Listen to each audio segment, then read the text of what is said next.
sifat wajib bagi para nabi yang pertama adalah sifat al-amanah, bahwa mereka itu terpercaya dalam urusan duniawi maupun dalam urusan agama. Mereka itu tidak pernah berkhianat kepada Allah Subhanahu wa ta'ala, dan mereka juga tidak pernah berkhianat kepada sesama manusia. Salatullah, salamullah, ala al-hadi, Rasulillah. Assalamualaikum warahmatullahi wabarakatuh.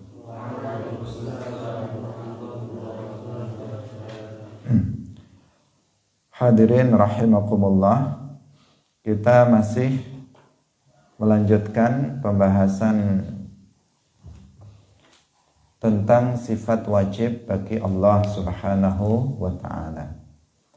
Kita telah baca kemarin, yaitu nazam yang ke-59, wa wajibun fi haqqihim lamanah wa sidquhum wa dhiflahal fatanah.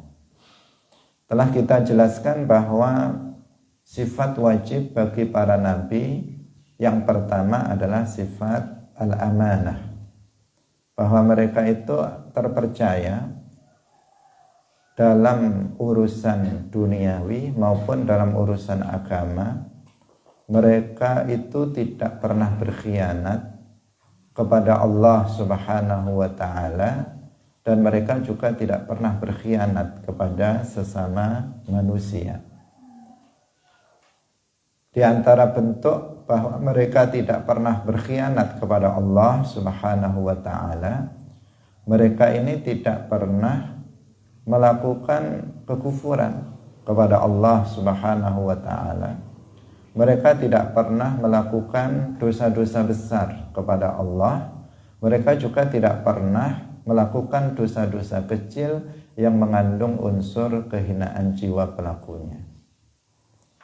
Dan bagian yang ini sebagian ulama menyendirikannya dengan sebutan sifat al-ismah, bahwa mereka itu maksum dari 3 jenis dosa, yaitu kekufuran, kemudian yang kedua adalah dosa besar, dan yang ketiga adalah dosa kecil yang mengandung unsur kehinaan jiwa pelakunya. Nah, kemarin telah kita peringatkan beberapa kisah para nabi yang itu sebenarnya adalah kisah yang tidak benar, yang dinisbatkan kepada para nabi. Dikatakan tidak benar, yang pertama karena nggak ada dasarnya, baik dalam Al-Quran maupun hadis tidak ada dasarnya. Karena ini adalah cerita atau kisah, itu adalah sebuah riwayat. Nah, itu tidak ada dasar dari Al-Quran maupun hadis yang menceritakan tentang hal itu. Itu bersumber dari kisah-kisah Israiliyat dari al-Yahud wan Nasara, dari Bani Israel, di mana cerita-cerita yang bersumber dari Bani Israel ini tidak semuanya bisa diambil. Apabila cerita-cerita itu sesuai dengan Al-Quran dan hadis, maka bisa untuk diceritakan.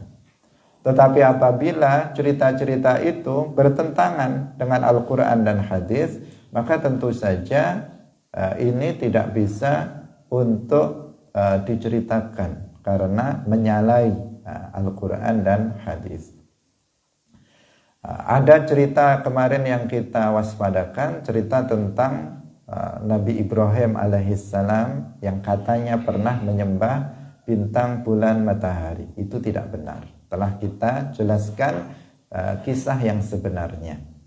Kemudian yang kedua adalah kisah tentang Nabi Dawud alaihissalam yang katanya melakukan tipu daya, rekayasa untuk kemudian bisa membunuh panglima perangnya dan menikahi istrinya. Ini juga kisah yang tidak benar, dan kita sudah sampaikan tentang kisah yang sebenarnya. Dan yang berikutnya adalah yang harus diwaspadai adalah kisah tentang Nabi Yusuf alaihissalam yang dinisbatkan kepada Nabi Yusuf alaihissalam secara dusta, yang itu nggak ada dalam Al-Quran dan nggak ada dalam hadis. Secara detail seperti yang mereka sampaikan itu tidak ada. Di mana dikisahkan dalam kisah yang tidak benar ini bahwa Nabi Yusuf alaihissalam itu memiliki keinginan untuk melakukan zina, dan zina ini adalah dosa besar. Sebagaimana dikatakan dalam kisah itu, Zalikha atau Zulaikha Imra'atul Aziz itu menginginkan zina dengan Nabi Yusuf. Kemudian Nabi Yusuf juga memiliki keinginan untuk berzina. Sehingga karena keduanya sama-sama memiliki keinginan untuk melakukan zina, sehingga terjadilah atau sebuah kejadian di mana keduanya berada dalam satu kamar dan sudah hampir melakukan zina. Bahkan dalam sebagian kitab itu disebutkan bahwa Yusuf sudah duduk di atas Zulaikha atau Zalikha seperti halnya suami kepada istrinya. Sudah mau melakukan zina dan sudah melepas pakaiannya untuk kemudian mau melakukan zina. Tinggal satu langkah terjadi perzinaan itu sebelum kemudian mendapatkan peringatan dan kemudian mengurungkan niatnya untuk melakukan perzinaan. Perbuatan seperti ini sangat tidak layak bagi seorang nabi. Bagi seorang nabi sangat tidak layak sama sekali. Bagi yang lebih rendah dari para nabi pun itu tidak layak. Bagi orang biasa pun itu sesuatu yang tidak layak. Bagaimana kemudian mereka tega menisbatkan kisah yang semacam itu kepada Nabi Yusuf alaihissalam. Dasar dari kisah ini itu adalah firman Allah Subhanahu wa taala yang disalahpahami. Dalam surat Yusuf alaihissalam disebutkan walaqad hammat bihi wa hamma biha. Walaqad hammat bihi itu memang maknanya bahwa Imra'atul Aziz yang sebagian menyebutnya dengan nama Zalikha atau Zulaikha itu memang memiliki hamma bizina, memiliki keinginan untuk berzina dengan Nabi Yusuf alaihissalam. Itu benar. Imra'atul Aziz yang ketika itu menjadi ibu angkat dari Nabi Yusuf alaihissalam memang memiliki keinginan untuk berzina dengan Nabi Yusuf, sehingga dia memaksa Nabi Yusuf untuk melakukan zina dengannya. Wa hamma biha, makna hamma biha di sini bukan berarti bahwa Nabi Yusuf itu memiliki keinginan berzina dengan Imra'atul Aziz, tidak. Tetapi para ulama memaknainya dengan wahamma bidaf'iha. Hamma bidaf'iha artinya Nabi Yusuf itu berkeinginan untuk mendorong Imra'atul Aziz, Zulaikha, agar menjauh darinya. Ketika Zalikha mendekatinya untuk memaksanya melakukan zina, Nabi Yusuf alaihissalam ingin mendorongnya agar menjauh dari Nabi Yusuf alaihissalam, karena Nabi Yusuf alaihissalam itu sama sekali tidak memiliki keinginan untuk berzina. Bahkan dari awal Nabi Yusuf ketika dikatakan hai talak, kesinilah oleh Zulaikha dalam ayat sebelumnya, wahai Yusuf kesinilah. Nabi Yusuf alaihissalam sudah mengatakan ma'adallah, aku berlindung dari Allah dari perbuatan yang seperti itu. Maka ketika kemudian Zulaikha terus mendekat dan memaksa Nabi Yusuf alaihissalam untuk melakukan zina, maka di sini Nabi Yusuf memiliki keinginan untuk mendorongnya dengan tangannya, didorong agar menjauh dari beliau. Tetapi laula ar-ra'a burhana rabbih, itu kemudian Nabi Yusuf mendapatkan peringatan agar tidak didorong. Agar tidak didorong.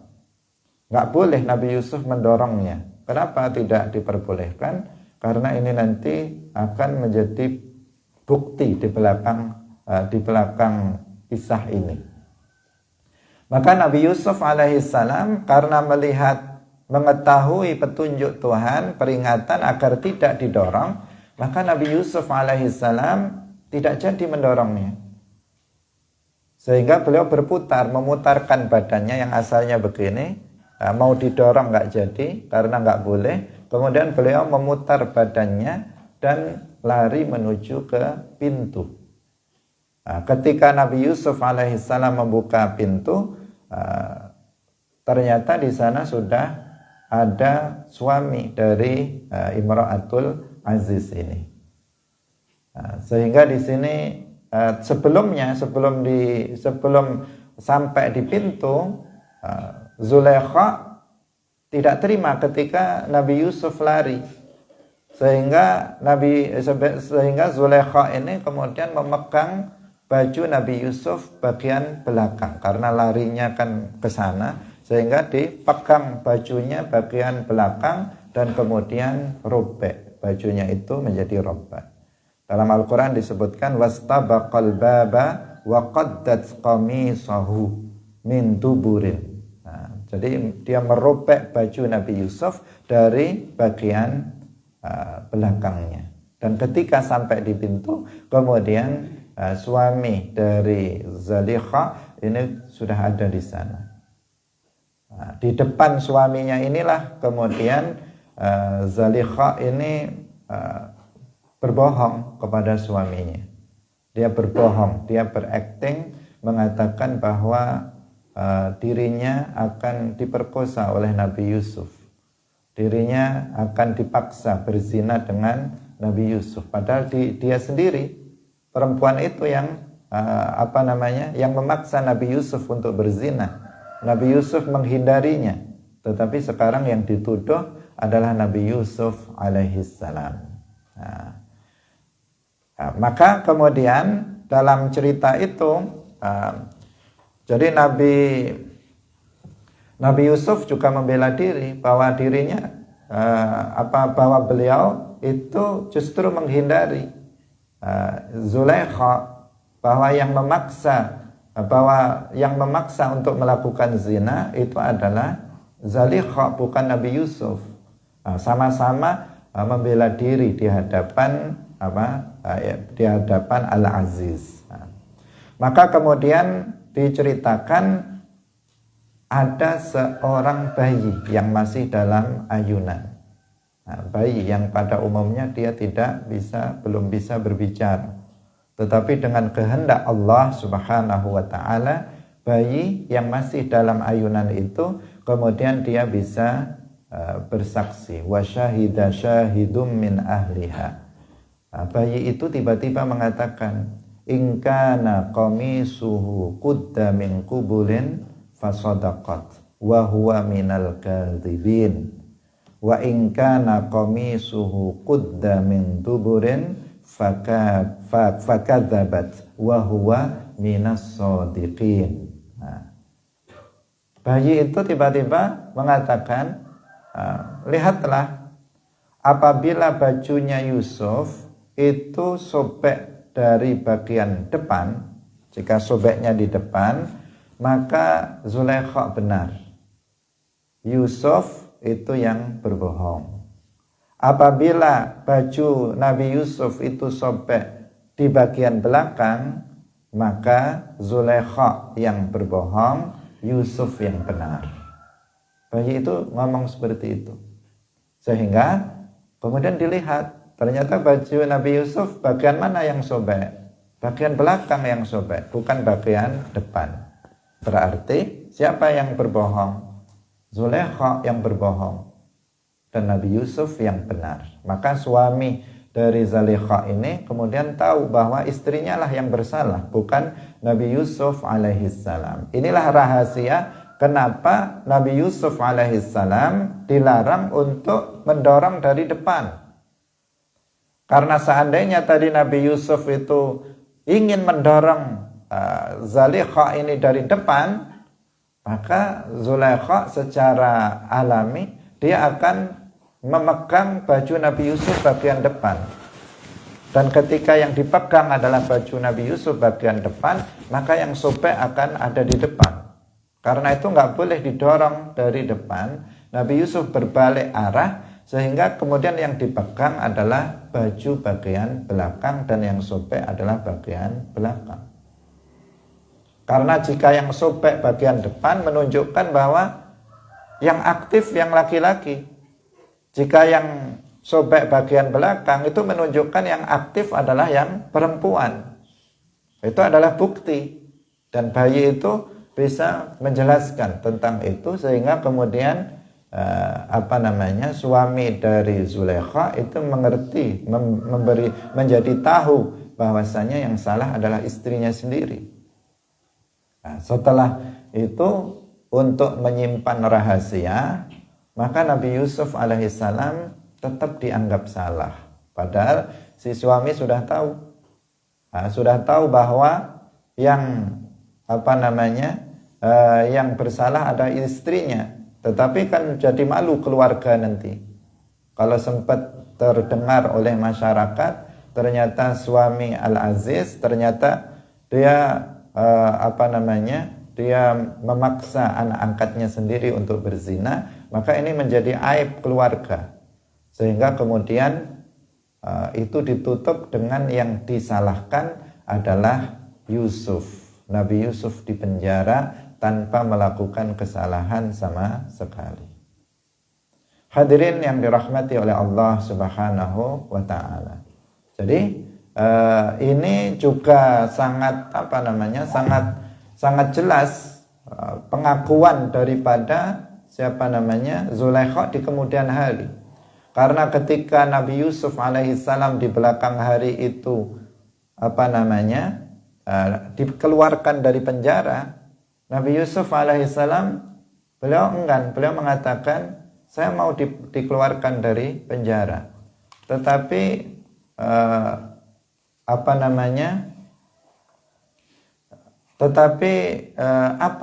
tunjukkan kepada saya apa salah saya sehingga saya kemudian dipenjara. Apa salah saya sehingga kok dipenjara?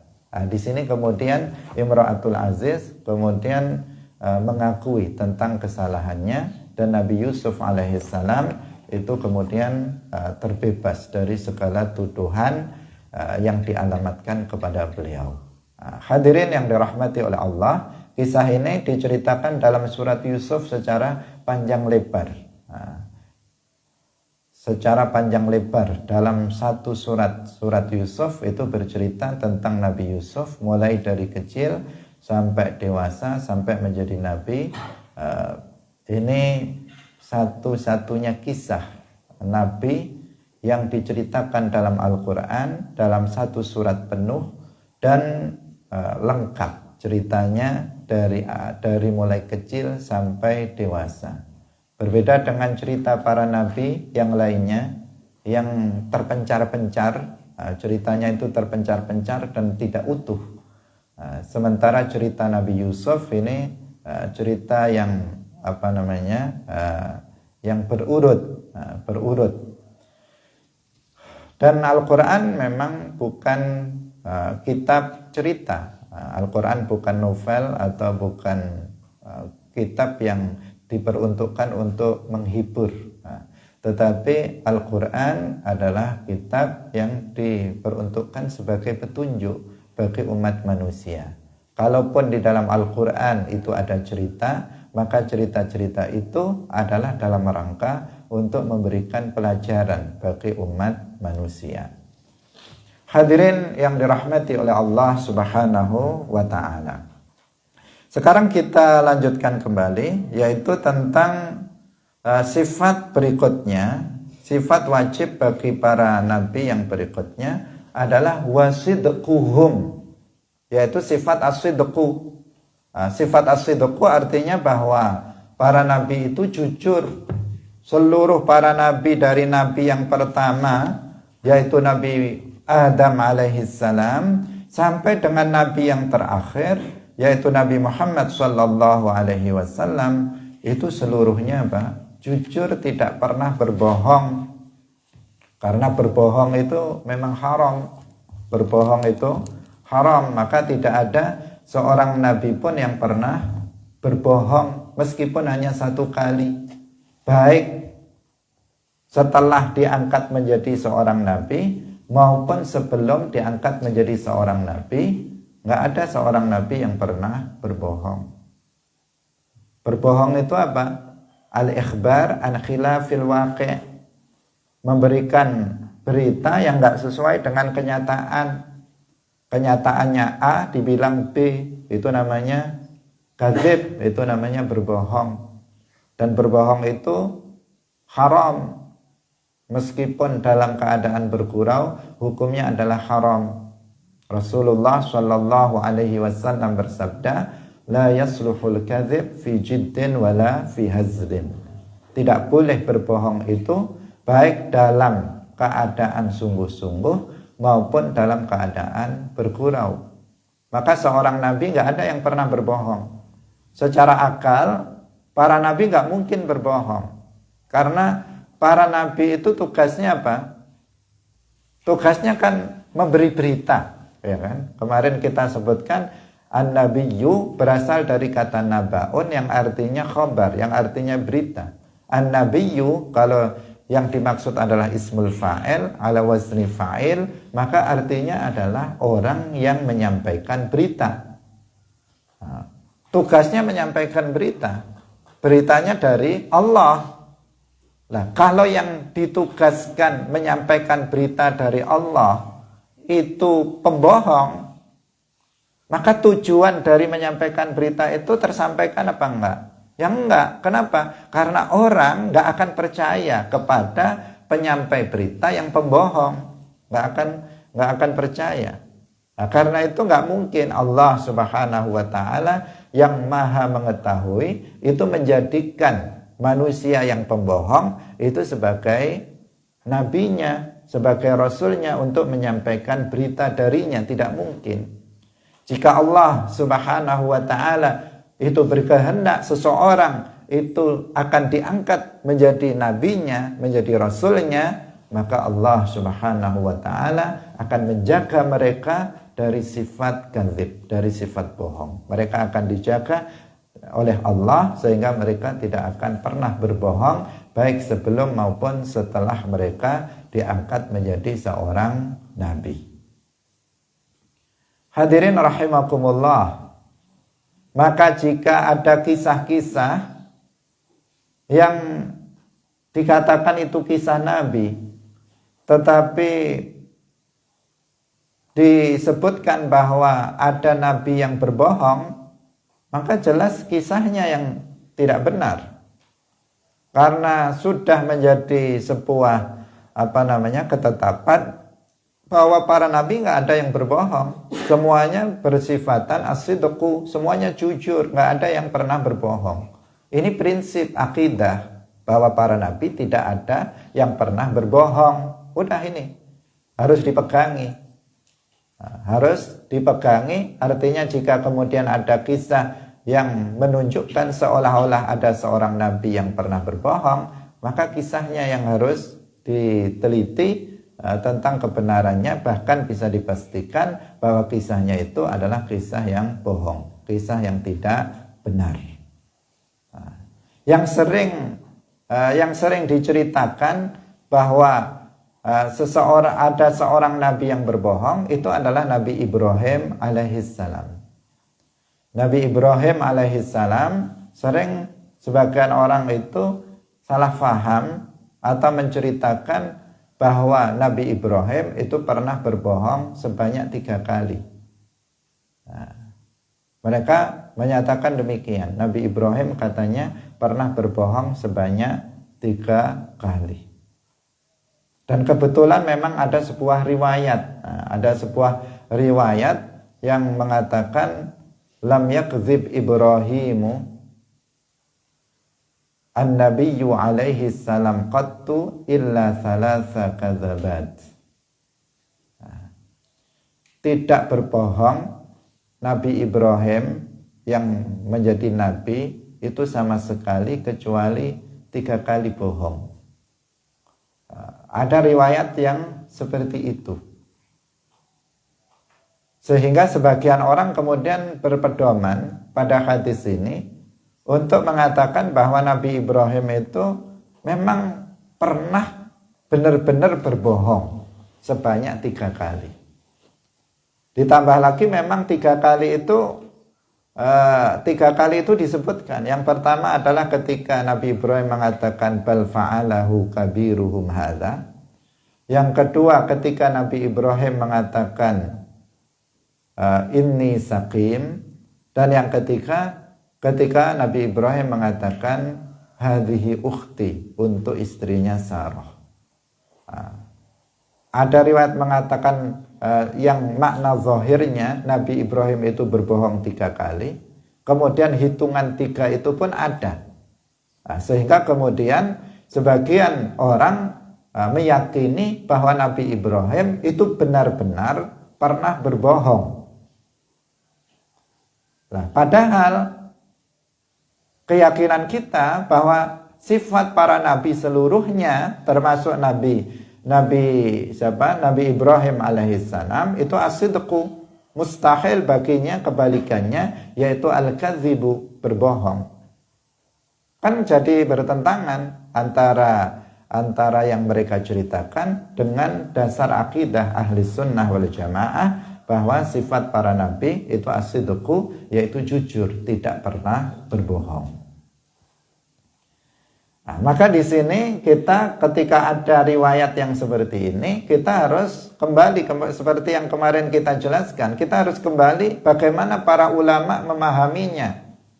Jangan kita pahami sendiri. Kalau kita memahaminya sendiri, nanti akan bertabrakan dengan prinsip akidah Islam, seperti yang terjadi pada sebagian orang dengan berdasarkan riwayat ini kemudian mengatakan bahwa Nabi Ibrahim pernah berbohong 3 kali.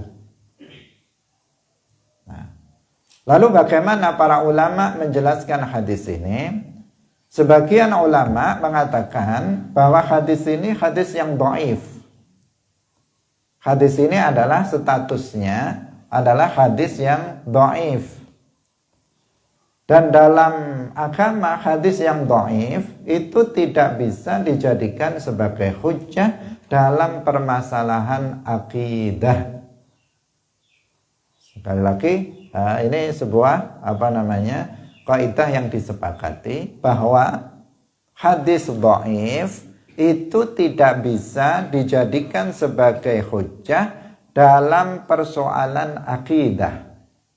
Kalau dalam persoalan fadhailul a'mal, selama tidak dhaif sekali tentang keutamaan amal soleh, hadis dhaif selama tidak sangat dhaif sekali masih bisa digunakan. Tetapi kalau dalam persoalan akidah, hadis dhaif tidak bisa untuk dipakai sebagai hujjah. Nah, hadis ini adalah hadis dhaif, hadis yang mengatakan lam yakdzib Ibrahimu an-nabiyyu alaihi salam qattu illa thalatha kadzabat. Hadis ini adalah hadis dhaif, sehingga nggak bisa ini dijadikan sebagai hujjah dalam persoalan akidah. Ini menurut sebagian ulama. Sebagian ulama yang lainnya mengatakan bahwa hadis ini hadisnya sahih. Hadis ini hadis sahih. Tetapi hadis ini harus ditakwil. Karena makna zahirnya itu bertentangan dengan akidah, maka harus ditakwilkan, tidak dipahami secara zahir. Harus maknanya disesuaikan dengan akidah Islam yang benar, bahwa sifat para nabi, di antara sifat para nabi adalah as-sidqu, jujur, dan bahwa para nabi tidak ada yang pernah berbohong sekalipun. Nah, maka takwilannya bagaimana? Yang pertama adalah perkataan Nabi Ibrahim alaihissalam, bal fa'alahu kabiruhum hadza. Ketika beliau itu ditanya oleh Numrud. Jadi orang-orang kafir, Numrud dan orang-orang kafir lainnya, mereka keluar. Kemudian Nabi Ibrahim alaihissalam datang ke tempat peribadatan orang-orang kafir ini. Di situ ada patung-patung yang jumlahnya sangat banyak. Kemudian patung itu dihancurkan semuanya, dirusak patung itu, kecuali satu patung yang besar itu tidak dirusak oleh Nabi Ibrahim alaihissalam. Nah, ketika Numrud mengetahui tentang hancurnya patung-patung mereka yang mereka sembah, maka Numrud sudah langsung tahu ini pasti kelakuan Ibrahim, karena nggak ada orang yang berani menentang Numrud kecuali Nabi Ibrahim alaihissalam.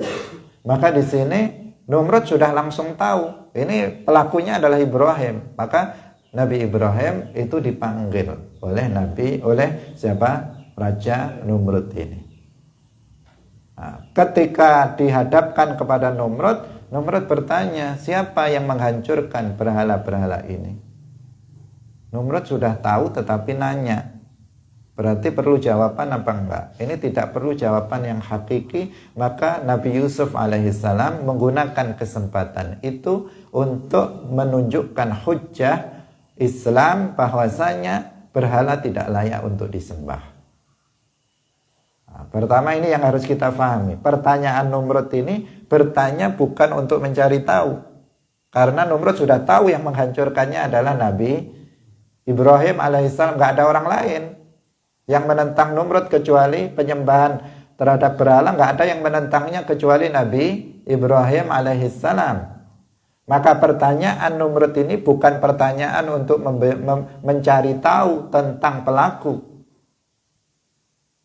Maka karena pertanyaannya itu bukan untuk mencari tahu, maka Nabi Ibrahim alaihissalam menggunakan kesempatan untuk berhujjah di hadapan Numrud dan orang-orang kafir bahwa berhala itu tidak layak disembah dengan tanpa ada kebohongan. Tanpa ada kebohongan, beliau pun mengatakan bal fa'alahu kabiruhum hadza. Bal fa'alahu kabiruhum hadza. Yang melakukannya adalah berhala yang besar ini. Zahirnya ini bohong. Secara zahir, secara terdengar oleh telinga kita, ini yang melakukannya Nabi Ibrahim. Tapi Nabi Ibrahim mengatakan bahwa yang melakukannya adalah berhala yang besar. Zahirnya seperti berbohong, tetapi hakikatnya ini tidak berbohong. Karena ucapan Nabi Ibrahim alaihissalam ini namanya majaz dalam bahasa Arab. Dalam bahasa Indonesia pun yang semacam itu juga ada. Yaitu beliau menisbatkan suatu perbuatan kepada penyebab dari terjadinya perbuatan itu. Jadi menisbatkan perbuatan Nabi Ibrahim menisbatkan perbuatan yang beliau lakukan kepada penyebab dari terjadinya perbuatan tersebut. Ini namanya majaz. Seperti perkataan, kalau dalam ilmu balaghah biasa dicontohkan seperti perkataan sebagian orang, banal amiru al-qasra. Bana al-amiru al-qasra. Raja itu telah membangun istana. Pertanyaannya, benarkah raja itu yang membangun istana? Apakah raja itu yang mengangkat pasir, dia yang mengaduk semen, kemudian mengangkati batu bata dan menyusunnya sendiri? Apakah seperti itu? Jelas tidak. Jelas tidak. Raja tidak melakukan itu. Raja hanya memerintahkan, memanggil para arsitek dan tukang, kemudian kerjakan. Kemudian dibangunlah oleh para arsitek dan para tukang bangunan, jadilah sebuah istana. Tetapi kemudian dikatakan bana al-amiru al-qasra. Apakah itu berbohong? Tidak. Karena apa? Terbangunnya istana itu adalah atas perintah dari raja. Sehingga perbuatan para arsitek dan tukang itu dinisbatkan kepada yang menjadi penyebabnya, yaitu sang raja. Banal amiru al-qasra. Misalnya kita sekarang melihat ada jalan tol di mana-mana. Ketika kamu ditanya siapa yang membangun jalan tol ini, kemudian saya mengatakan Pak Jokowi yang telah membangun jalan tol ini. Apakah saya berbohong? Tidak, saya tidak berbohong. Saya tidak berbohong. Kenapa? Karena penyebabnya adalah beliau. Yang membangun memang orang-orang itu, para arsitek dan para tukang itu. Tetapi penyebabnya kan beliau. Yang memerintahkan, yang membuat kebijakan kan beliau. Maka menjadi terbangun. Maka perbuatan membangun jalan tol dinisbatkan kepada penyebabnya, yaitu yang memerintahkan pembangunan itu. Dan ini tidak bohong namanya. Misalnya kita mengatakan Masjid Istiqlal dibangun oleh Presiden Soekarno, Monas dibangun oleh Presiden Soekarno. Tidak bohong itu. Meskipun pada kenyataan di lapangannya bukan beliau yang membangun secara langsung, tetapi karena beliau penyebabnya, maka kemudian perbuatan itu dinisbatkan kepada penyebabnya. Namanya majaz. Misalnya rumah saya ini, saya mengatakan ini saya yang bangun rumah ini. Apakah saya berbohong dengan mengatakan saya yang membangun rumah ini? Tidak. Meskipun saya nggak ikut-ikut membangun, tetapi saya boleh mengatakan saya yang telah membangun rumah ini. Nah, ini namanya majaz dalam bahasa Arab ada, dalam bahasa Indonesia juga ada, dalam bahasa apapun juga ada, dan ini bukan sebuah kebohongan ketika kita menisbatkan sebuah perbuatan kepada penyebab dari terjadinya perbuatan tersebut. Nah, Nabi Ibrahim alaihissalam di sini juga beliau menisbatkan sebuah perbuatan yang beliau lakukan kepada penyebab dari perbuatan beliau berupa menghancurkan berhala-berhala itu. Penyebabnya adalah berhala, bahwa orang-orang kafir itu menyembah berhala yang besar ini diagung-agungkan, dihias-hias, dan Nabi Ibrahim ingin menghinakan berhala yang besar itu. Nah, kenapa yang besar itu justru tidak dihancurkan tetapi dibiarkan? Karena Nabi Ibrahim di sini sudah punya rencana menghinakan, merendahkan berhala yang besar yang disembah-sembah, dihiasi, diagung-agungkan oleh orang-orang musyrik. Itu tujuan Nabi Ibrahim, sehingga dibiarkan. Nah, sehingga kemudian Nabi Ibrahim alaihissalam mengatakan, bal fa'alahu kabiruhum hadza, yang melakukannya adalah berhala yang besar ini, fas'aluhum in kanu yantiqun. Tanyalah mereka jika mereka bisa bicara. Nah, menghina apa enggak ini? Menghina berhala. Karena berhala enggak bisa bicara. Nah, fas'aluhum in kanu yantiqun. Yang melakukannya adalah berhala-berhala yang besar. Tanyalah mereka jika mereka bisa bicara. Ini namanya merendahkan. Sudah tahu nggak bisa bicara, dikatakan tanyalah jika dia bisa bicara. Dia yang menghancurkan berhala-berhala, tanyalah dia jika dia bisa bicara. Artinya apa? Berhala-berhala itu nggak bisa bicara, apalagi memberikan manfaat, memberikan mudarat kepada manusia. Maka sesuatu yang seperti itu tidak layak untuk disembah. Tidak layak untuk disembah. Sesuatu yang dia tidak bisa bicara, tidak bisa memberikan manfaat, apalagi tidak bisa memberikan manfaat dan mudarat kepada manusia, tidak layak untuk disembah. Berhala-berhala di sekitarnya hancur, dia pun tidak bisa mencegah terjadinya kehancuran itu. Hanya diam saja. sesuatu yang kayak begitu tidak layak untuk disembah. Itulah yang pesan yang disampaikan oleh Nabi Ibrahim alaihissalam kepada orang-orang kafir, bahwa tinggalkan penyembahan terhadap berhala dan sembahlah Allah Subhanahu wa ta'ala yang pencipta manfaat dan pencipta madarat. Hadirin yang dirahmati oleh Allah Subhanahu wa ta'ala. Ini yang pertama, kisah yang pertama. Kisah yang kedua adalah tentang pernyataan Nabi Ibrahim alaihissalam yang ini disebutkan di dalam Al-Quran juga. Faqala inni saqim. Nabi Ibrahim alaihissalam diajak oleh ayahnya, namanya Azar. Ayahnya ini kafir penyembah berhala. Azar di hari raya orang kafir itu mengajak Nabi Ibrahim alaihissalam untuk pergi ke tempat peribadatan mereka. Nabi Ibrahim alaihissalam ingin menghindar dari ajakan ayahnya ini karena diajak untuk beribadah kepada selain Allah.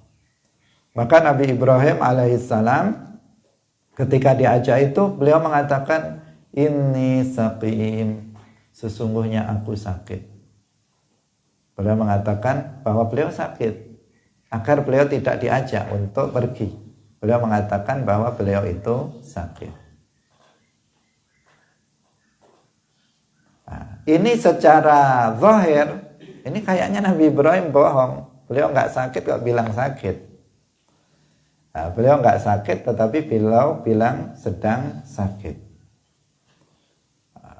Para ulama menjelaskan ini ditakwil. Sebagian ulama mengatakan inni saqim artinya inni saqimun saqamal maut. Inni saqimun saqamal maut. Sesungguhnya aku sakit, sakit yaitu sakit yang nanti menjelang kematian, sakit yang berupa sakit sakaratul maut menjelang kematian. Karena dipastikan setiap orang itu akan sakit ketika seseorang menghadapi kematiannya. Nah, maka beliau ketika mengatakan inni saqim, maksudnya inni saqim saqamal maut, dan ini bukan merupakan kebohongan bahwa saya akan sakit nanti ketika saya menjelang kematianku. Nah, ini bukan sebuah kebohongan dari Nabi Ibrahim alaihissalam. Karena untuk menghindari, dari satu sisi menghindari untuk pergi ke tempat peribadahan ayahnya Azar yang beribadah kepada berhala. Sehingga beliau mengatakan inni saqim saqim saqamal mauti. Ini yang kedua. Kemudian yang ketiga adalah perkataan Nabi Ibrahim alaihissalam. Ketika beliau pergi ke Mesir bersama istrinya yang bernama Sarah. Ketika beliau pergi ke Mesir, di Mesir ketika itu ada seorang raja yang zalim. Raja yang zalim, apabila dia melihat perempuan yang cantik, maka raja ini akan memaksanya untuk berzina dengannya. Ini raja yang zalim. Nah, ketika Nabi Ibrahim alaihissalam itu masuk ke Mesir, itu kemudian ditangkap. Nabi Ibrahim dan istrinya ditangkap. Melihat Sarah yang beliau juga cantik, kemudian Nabi Ibrahim alaihissalam ini ditanya, man hadhihi, siapa perempuan ini? Kemudian Nabi Ibrahim alaihissalam menjawab, hadhihi ukhti, ini adalah saudara perempuanku. Nah, Nabi Ibrahim alaihissalam tidak mengatakan hadhihi zaujati, ini istriku, padahal istrinya. Tapi Nabi Ibrahim menjawabnya hadhihi ukhti, ini adalah saudara perempuanku. Zahirnya ini bohong ini Nabi Ibrahim. Kenapa beliau tidak mengatakan hadhihi zaujati, ini adalah istriku? Nah, para ulama menjelaskan ini bukan bohong. Ini tidak bohong. Nah, karena yang dimaksud oleh Nabi Ibrahim alaihissalam adalah hadhihi zaujati, hadhihi ukhti fil Islam. Hadhihi ukhti, hadhihi ukhti fil Islam. Ini adalah saudara perempuanku dalam Islam. Bukankah disebut dalam hadis al-muslimu akhul muslim? Seorang muslim adalah saudara bagi muslim yang lainnya. Dalam Al-Quran disebutkan innamal mu'minuna ikhwatun. Sesungguhnya orang-orang yang beriman itu bersaudara. Makanya kalau kita pidato sering mengatakan saudara-saudariku sekalian. Padahal kamu bukan kakak saya, bukan adik kandung saya, tetapi saya mengatakan kepada kalian saudara-saudariku sekalian. Apakah saya bohong dengan mengatakan kalian adalah saudara dan saudariku? Tidak. Memang begitu, memang orang Islam dengan orang Islam yang lain itu ikhwah, itu bersaudara. Namanya ukhuwah fid din, ukhuwah fil Islam. Dan itu tidak salah. Ketika saya mengatakan saudaraku Arif misalnya, saudariku siapa ini? Saudariku Fitri misalnya, itu tidak keliru, tidak salah. Karena memang saya muslim, kamu muslim, muslimah, ini kita bersaudara. Hadirin rahimakumullah. Jadi itu maksud Nabi Ibrahim alaihissalam ketika beliau mengatakan hadhihi ukhti, artinya hadhihi ukhti fil Islam. Ini adalah saudara perempuanku dalam Islam. Kenapa Nabi Ibrahim tidak langsung saja mengatakan hadhihi zaujati? Karena jika beliau mengatakan hadhihi zaujati, beliau tahu bahwa raja itu akan membunuh beliau. Raja itu akan membunuh beliau karena ketahuan bahwa perempuan cantik tersebut, Sarah, itu adalah istri beliau. Maka beliau akan dibunuh dan diambil Sarah untuk raja itu. Sehingga beliau kemudian mengatakan hadhihi ukhti. Mendengar yang seperti itu, kemudian Nabi Ibrahim alaihissalam dilepaskan oleh raja itu dan Sarah kemudian ditangkap, dibawa ke istana raja dan kemudian mau dipaksa untuk berzina dengan raja itu. Tetapi dengan kehendak Allah Subhanahu wa taala, raja itu ketika mau menyentuh Sarah, Sayyidah Sarah akan disentuh, raja itu nggak bisa menyentuhnya. Dia nggak bisa menyentuhnya. Dia seperti menjadi patung, tidak bisa bergerak, tidak bisa menyentuh Sarah. Sehingga raja itu kemudian meminta kepada Sarah, tolong dilepaskan saya, tolong dilepaskan. Sudah dilepaskan. Kemudian dia mencoba lagi. Raja itu mencoba lagi untuk memegang, untuk menyentuh Sayyidah Sarah. Sayyidah Sarah seorang istri Nabi, beliau muslimah salihah. Nggak bisa dia menyentuhnya. Sampai 3 kali dia tetap tidak bisa. Sampai kemudian raja itu mengatakan, kalian itu kepada prajuritnya, kalian tidak membawa kepadaku seorang manusia. Lepaskan dia. Bukan hanya dia dilepaskan, sebelum dia dilepaskan, bahkan raja itu kemudian memberikan hadiah kepada Sayyidah Sarah berupa seorang budak perempuan namanya Hajar. Hajar ini seorang budak perempuan dihadiahkan kepada Sarah. Kemudian Sarah menghadiahkan Hajar ini kepada suaminya Nabi Ibrahim alaihissalam.